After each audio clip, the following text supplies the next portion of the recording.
A meeting of G20 Finance ministers has wrapped up in São Paulo, Brazil, but no joint communique has been issued. The main point of contentions, disagreements concerning global security issues, particularly the conflicts in Ukraine and Gaza. Host nation Brazil floated the idea of a global minimum tax on the ultra-rich as it focuses on reducing the gap between rich and poor. The idea for a tax on the ultra-wealthy built on an agreement between 140 countries reached in 2021 to put a global minimum tax on the largest multinational companies. Paulo Cabral has more on day one of the meetings. The meeting of the finance ministers and central bank leaders of the G20 and officials from 8 guest nations opened Wednesday in São Paulo. The host, Brazil's finance minister Fernando Haddad, could not participate in person after testing positive for COVID-19 and delivered his opening address instead via video conference. Haddad said fighting poverty and inequality are at the core of what Brazil wants to discuss at the G20. At the same time that millions have been lifted out of poverty, especially in Asia, there's been a substantial increase in income and wealth inequality in various countries. We have reached an unsustainable situation where the richest 1% hold 43% of the world's financial assets and emit the same amount of carbon as the poorest 2/3 of humanity. Speaking after Haddad, the president of Brazil's central bank, known for his more liberal economic views, spoke of the importance of monetary discipline to achieve long-term poverty reduction. Against this backdrop, I remind that some macroeconomic policies underpin the environment where loans are prompting to sustain and social gap short.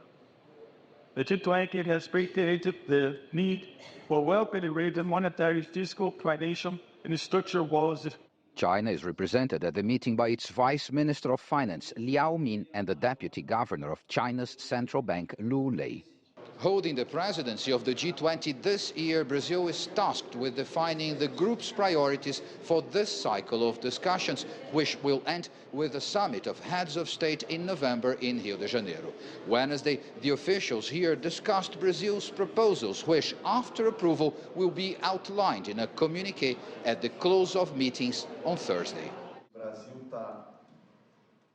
Brazil is raising the need for the G20 to discuss progressive and equitable taxation, also from the perspective of individuals of the super rich. I know this is not at the core of the discussions today, but did the global security concerns, particularly Ukraine and Gaza, made its way into the discussions today in any sense?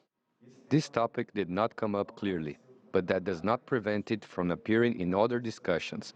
It broadly appeared as a concern of the economic impacts on inequality that geopolitical conflicts can have. The major concern for growth and for our economies today are the geopolitical tensions in the Middle East, in the Red Sea, and in Ukraine. The high-level finance officials gathered here seem to largely agree on the need to fight poverty and inequality. The question is whether economic and global security realities will present unsurmountable obstacles to achieving such goals. Paulo Cabral, CGTN, São Paulo. Well, for more now on the outcome of the G20 Finance Summit, I'm joined by Yan Liang, Chair Professor in Economics at Willamette University. Welcome to the show. It's good to see you again. Good to talk to you, Gerald. So, Professor, the meetings ended without a joint statement because, as we know, disagreement over Ukraine and Gaza, the reports coming out saying that. What do you take away from this? Right. I think what this means is just a very complex geopolitical relations and the dynamics. And it's very interesting that I think Brazil really want this conference to be more focused on sustainable development and tackle issues like climate change, poverty, inequality, and also giving more voice to the global South. But unfortunately, I think all these discussions are clouded by these geopolitical tensions and regional conflicts. And it also shows even very close allies, within the G7, they have so much contentions, for example, what to do about the frozen Russian assets. The United States Treasury Secretary wanted to seize it and use the money to, support the rebuild of Ukraine. And she has the support, from the Great Britain and also Canada. But on the other hand, I think the French Minister of Finance has argued that there's not enough legal basis for this, and it needs to have the G20's consensus on such a matter.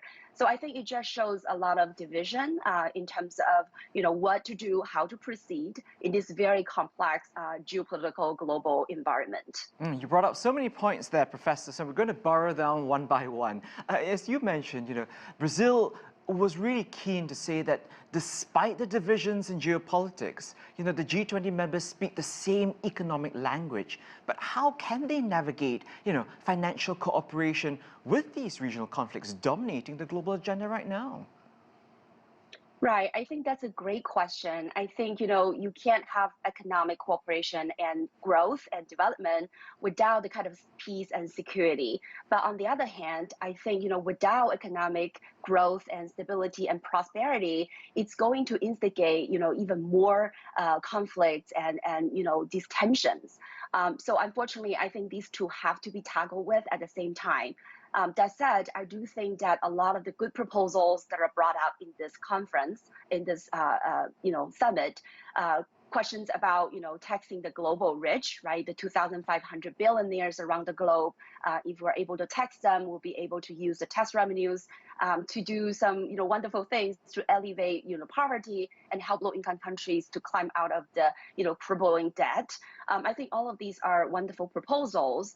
And also I think it's very important to overcome some of these geopolitical differences and tensions to work together. And I think the president of Brazil, Lula, has talked about this, right? That even though there are a lot of doubts about the common interests of the global South and if they are able to move together, but he insisted, right, that there are a lot of common interests on sustainable growth, on fighting climate change, and I think all these emergencies and all these dire needs for countries to tackle with all these complex challenges should eventually bring countries together and work together.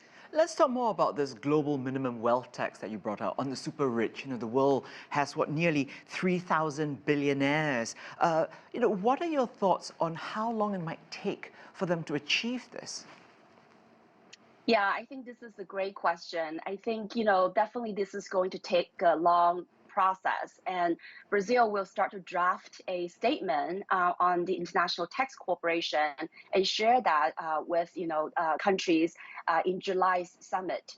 So we'll see if there are more concrete steps that will be panned out in this statement.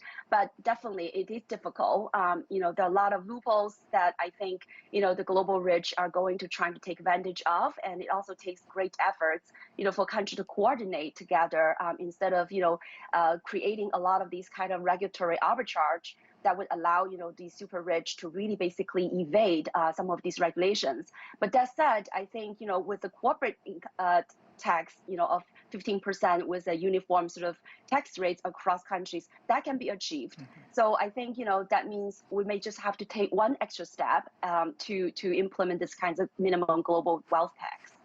Professor Yan Liang, it's always good to speak with you. Thank you so much for your time. Professor is a chair professor in economics at Willamette University. Thank you. Thank you.